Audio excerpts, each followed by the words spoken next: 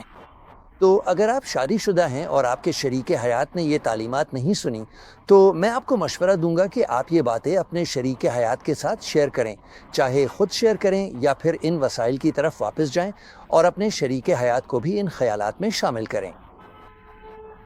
ان میں سے کچھ خیالات اتنے نئے ہیں کہ آپ کو شاید انہیں کئی بار سننا پڑے تاکہ آپ ان میں سے ہر ایک کی اصل قدر کو سمجھ سکیں۔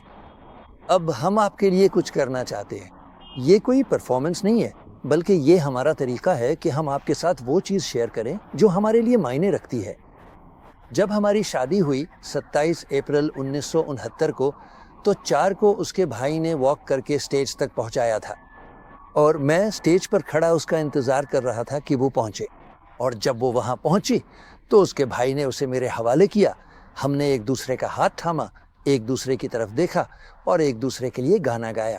کیوں نہ تم اسے ذرا اس طرح کریسو؟ ہاں بس ایسے ہی۔ اور یہ وہ گانا ہے جو ہم نے ایک دوسرے کے لیے گایا تھا، اور دونوں نے یہ ریپ کے لیے بھی گایا تھا۔ اب دیکھتے ہیں کہ کیا ہم اسے صحیح طریقے سے اکٹھے شروع کر سکتے ہیں، ٹھیک ہے؟ جانے من وہ خوبصورت اور یادگار دن آ گیا ہے جس کا ہم دونوں نے ہمیشہ خواب دیکھا تھا، جب ہم ایک شاندار اور سفید سٹیج پر کھڑے ہو کر اپنی لازوال محبت کے مقدس عہد کریں گے۔ اوہ، یہ کتنا خوشی کا، کتنا پرمسرت اور کتنا مبارک وقت ہے۔ سارے پرانے شک و شبہات اور تمام خوف ہمیشہ کے لیے ختم ہو گئے ہیں، اور ان تمام اہم اور گہرے وعدوں کے ساتھ ہم یہ ایک اور بہت ہی خاص اور اٹوٹ وعدہ بھی شامل کریں گے، میری پیاری جان، ایک دوسرے کے لیے ہمیشہ ہمیشہ کے لیے، اور دونوں عظیم رب کے لیے بھی۔ او میری پیاری جان، فرشتے اس مقدس اور مبارک لمحے کو ہمیشہ کے لیے اپنی یادوں میں محفوظ کر لیں۔ محبت بھرے اور اٹوٹ عہد جو ہم نے آج اس خاص موقع پر کیے ہیں، وہ کبھی بھی کسی بھی صورت میں نہیں ٹوٹیں گے، ایک دوسرے کے لیے اور دونوں عظیم اور رحیم رب کے لیے۔ ہم ہمیشہ اکٹھے چلیں گے میرے پیارے دوست، چاہے تیز دھوپ ہو یا موسلا دھار بارش۔ ہم اپنے تمام آنسو اور خوشگوار مسکراہٹیں بانٹیں گے اور زندگی کے سفر میں بے خوف و خطر آگے بڑھیں گے، خوشیوں کے وسیع حالے۔ ہم ہر گزرتے دن کو سجا دیں گے، یہاں تک کہ جنت ہمارے سامنے چمکنے لگے اور ہمیں اپنی طرف بلا لے جائے، ایک دوسرے کے لیے، ہمیشہ ایک دوسرے کے ساتھ، اور دونوں ہی عظیم رب کی رضا کے لیے۔ او میری پیاری جان، تمام فرشتے اس خوبصورت اور مقدس لمحے کو ہمیشہ کے لیے محفوظ کر لیں۔ یہ محبت بھرے گہرے عہد جو ہم نے ایک دوسرے سے کیے وہ کبھی بھی نہیں ٹوٹیں گے، ہمیشہ ایک دوسرے کے لیے، اور سب سے بڑھ کر دونوں رب کے لیے۔ یہاں ہم اس وقت کھڑے ہیں قدیم مندر کے علاقے کے بالکل مشرقی دروازے کے سامنے، ایک اہم مقام پر، اور اس علاقے میں بالکل ہمارے پیچھے مندر تھا، جو کہ یہ وہ جگہ ہے جو سلیمان نے بنائی، پھر ہیرودیس نے بنائی، جہاں خدا کے لوگ رب کی عبادت کے لیے آتے تھے۔ یہ دروازے ہیں، اس وقت دروازے بند ہیں، لیکن دروازے کھولنے کے لیے ہی بنائے جاتے ہیں۔ یہ اس لیے بنائے گئے ہیں کہ لوگ یہاں سے داخل ہو سکیں، اور میں چاہوں گا کہ ہم اپنے وقت کا اختتام اس بات پر کریں کہ ہم کردار میں کیسے بڑھتے اور ترقی کرتے ہیں۔ جیسے جیسے ہماری شادی بڑھتی ہے، ہم اس دروازے کے تصور پر بات کر کے اس کو سمجھیں گے۔ اے دروازوں، اپنے سر اٹھاؤ تاکہ جلال کا بادشاہ اندر آ سکے۔ ہماری شادیوں میں بھی ایک دروازہ ہے، ہمارے دلوں میں بھی دروازے ہے، اور اگر ہم جلال کے بادشاہ کو اپنی زندگیوں میں آنے دیں تو پھر یہاں استعارہ بدل جائے گا، اور ہم خود خوشگوار شادی کے دروازے میں داخل ہونے کے قابل ہو جائیں گے۔ شیطان نہیں چاہتا کہ آپ کی شادی خوشگوار ہو، شیطان چاہتا ہے کہ شادیاں تباہ ہو جائیں۔ شیطان چاہتا ہے کہ وہ شادی شدہ لوگوں کے خلاف آئے، انہیں تباہ کرے، انہیں بگاڑ دے، ایک دوسرے پر شک کروائے اور انہیں آپس میں جھگڑنے اور لڑنے پر مجبور کرے۔ لیکن خدا چاہتا ہے کہ شادیاں مضبوط ہوں، اور اگر ہم اپنے دلوں کے دروازے یا اپنی شادیوں کے دروازے کھول دیں اور جلال کے بادشاہ کو اندر آنے دیں، تو وہ ہمیں اس قابل بنا دے گا کہ ہم خوشگوار، حوصلہ افزا اور مضبوط شادی کے دروازے میں داخل ہو سکیں۔ ہر مرد خدا، ہر عورت خدا مشکلات اور سختیوں کا سامنا کرتی ہے۔ خدمت میں رہنے والے لوگ دوسروں کے مسائل سنتے ہیں، ہم مشورہ دیتے ہیں، ہم تبلیغ کے لیے مطالعہ کرتے ہیں، ہم لوگوں کے لیے دعا کرتے ہیں، ہم لوگوں کی خدمت کرتے ہیں۔ ہمیں مضبوط شادیاں چاہیے تاکہ ہمارے پاس حوصلہ افزائی اور طاقت کا ذریعہ ہو، تاکہ جب ہم ممبر پر جا کر خدا کا کلام سنائیں، یا جب ہم کسی ایسی صورتحال میں جائیں جہاں ہم لوگوں کی خدمت کر رہے ہوں، تو ہم یہ سب طاقت کی حالت میں کریں۔ خدا کو مضبوط کارکنوں کی ضرورت ہے، اور شادیاں وہ راستہ ہیں یا ان میں سے ایک راستہ ہیں جن کے ذریعے خدا اپنے کارکنوں کو طاقت، حوصلہ افزائی اور قوت عطا کرتا ہے۔ اکثر اوقات میں اس سے طاقت حاصل کرتا ہوں، اور کئی بار وہ مجھ سے طاقت حاصل کرتی ہے، اور ہم ایک دوسرے کے لیے دعا کرتے ہیں۔ جب وہ کہیں بائبل اسٹڈی پڑھانے جاتی ہے تو میں اس کے لیے دعا کرتا ہوں۔ جب میں کہیں تبلیغ یا تعلیم دینے جاتا ہوں تو وہ میرے لیے دعا کرتی ہے۔ وہ کہتی ہے جب میں دروازے سے باہر جا رہا ہوتا ہوں کہ میں تمہارے لیے دعا کروں گی۔ ہمیں ایک دوسرے کی ضرورت ہے۔ ہمیں اپنی شادی کو مضبوط رکھنا چاہیے، صرف اس لیے نہیں کہ ہم دوسروں کو یہ تاثر دیں کہ ہماری شادی مضبوط ہے، بلکہ ہمیں خود بھی ایک مضبوط شادی کی ضرورت ہے۔ آپ جانتے ہیں، میں نے یہ پایا ہے کہ جب ہم دونوں آپس میں بحث کر رہے ہوتے ہیں یا کسی بات پر متفق نہیں ہوتے تو ایسا لگتا ہے کہ ہماری خدمت میں تاثیر بالکل رک جاتی ہے۔ ہم آگے نہیں بڑھ سکتے کیونکہ ہم روح القدس کو اپنے ذریعے کام کرنے کی اجازت نہیں دے رہے۔ ہم اپنے اختلافات کے ذریعے اس راہ میں رکاوٹ ڈال رہے ہیں، اور اس لیے اپنی دل کی سختی، اپنی بے معافی کو ایک طرف رکھنا، اپنی یہ خواہش کہ ہم ہی صحیح ہیں اسے چھوڑ دینا، یا یہ کہ سب کچھ ہمارے کنٹرول میں ہو یا ہم ہی سب کچھ سنبھالنے والے ہوں۔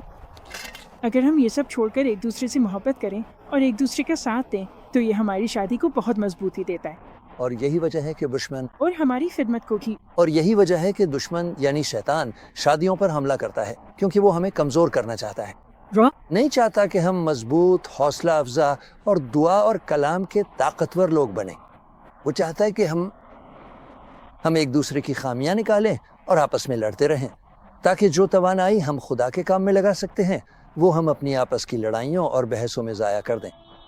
اور چونکہ دشمن آج کل شادیوں پر حملہ کر رہا ہے، اور جیسا کہ آپ اپنی ذاتی زندگی سے جانتے ہیں کہ دشمن نے آپ کی شادی پر بھی حملہ کیا ہے، اس لیے ہمیں اور بھی زیادہ چوکس اور متحرک رہنے کی ضرورت ہے کہ ہم کچھ کریں۔